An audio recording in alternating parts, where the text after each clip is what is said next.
За сайн байцгаана уу? Өнөөдөр хэдүүлээ IELTS 13-ийн reading test 4-ийн passage 1-ийг уншия. За багш нь уншиж эхэллээ. Cutty Sark, the fastest sailing ship of all time.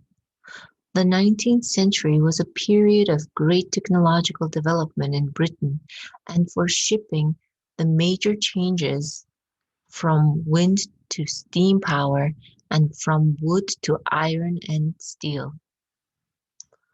The fastest commercial sailing vessels of all time were clippers, three-masted ships built to transport goods around the world, although some also took passengers.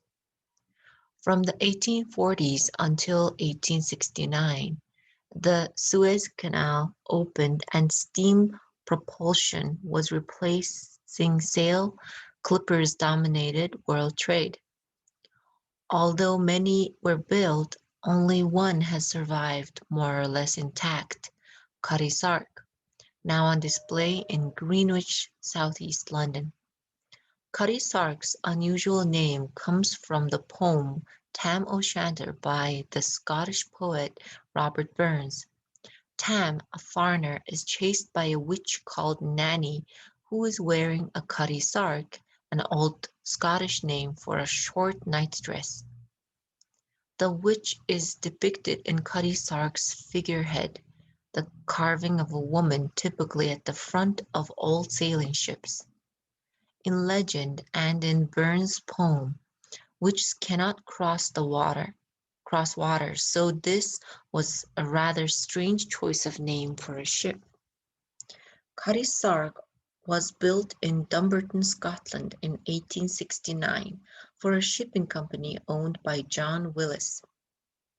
To carry out construction, Willis chose a new shipbuilding firm, Scott and Linton, and ensured that the contract with them put him in a very strong position.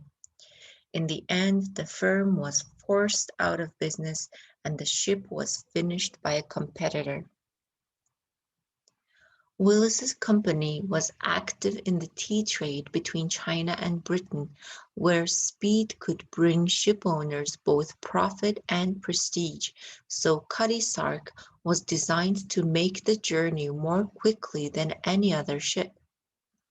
On her maiden voyage in 1870, she set sail from London carrying large amounts of goods to China. She returned laden with tea, making the journey back to London in 4 months. However, Cutty Sark never lived up to the high expectations of her owner as a result of bad winds and various misfortunes. On one occasion in 1872, the ship and a rival clipper, Thermopylae, left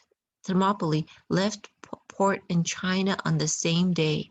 Crossing the Indian Ocean, Cutty Sark gained a lead of over 400 miles, but then her rudder was severely damaged in stormy seas, making her impossible to steer. The ship's crew had the daunting task of repairing the rudder at sea, and only succeeded at the second attempt. Cutty Sark reached London a week after Thermopylae. Steamships posed a growing threat to clippers as their speed and cargo capacity increased. In addition, the opening of Suez Canal in 1869, the same year that Cutty Sark was launched, had a serious impact. While steamships could make use of the quick, direct route between the Mediterranean and the Red Sea, the canal was no use to sailing ships, which needed the much stronger wind of the oceans, and so had to sail a far greater distance. Steamships reduced the journey time between Britain and China by approximately 2 months. By 1878, tea traders weren't interested in Cutty Sark, and instead she took on the much less prestigious work of carrying any cargo between any 2 ports in the world. In 1880, violence aboard the ship led ultimately to the replacement of the captain with an incompetent drunkard who stole the crew's wages. He was suspended from service and a new captain appointed.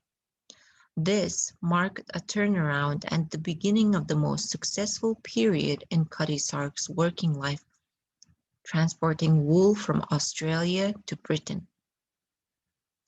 One such journey took just under 12 weeks, beating every other ship sailing that year by around a month.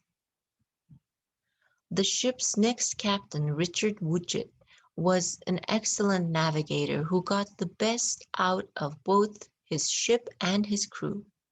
As a sailing ship, Cutty Sark depended on the strong trade winds of the southern hemisphere, and Woodjet took her further south than any previous captain, bringing her dangerously close to icebergs off the southern tip of South America. His gamble paid off though, and the ship was the fastest vessel in the wool trade for 10 years. As competition from steamships increased in the 1890s and Cutty Sark approached the end of her life expectancy, she became less profitable. She was sold to a Portuguese firm which renamed her Ferreira. For the next 25 years, she again carried miscellaneous cargoes around the world.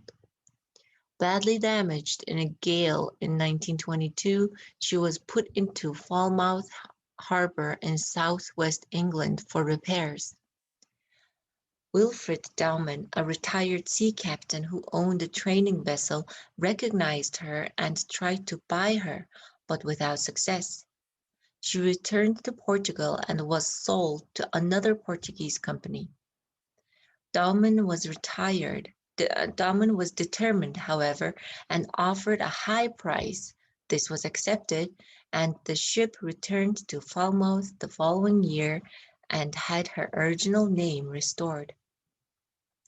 Dowman used Cutty Sark as a training ship, and she continued in this role after his death. When she was no longer required in 1954, she was transferred to dry dock at Greenwich to go on public display. The ship suffered from fire in 2007 and again less seriously in 2014, but now Cutty Sark attracts 250,000 visitors a year. 자, 벌써 8 برو شده.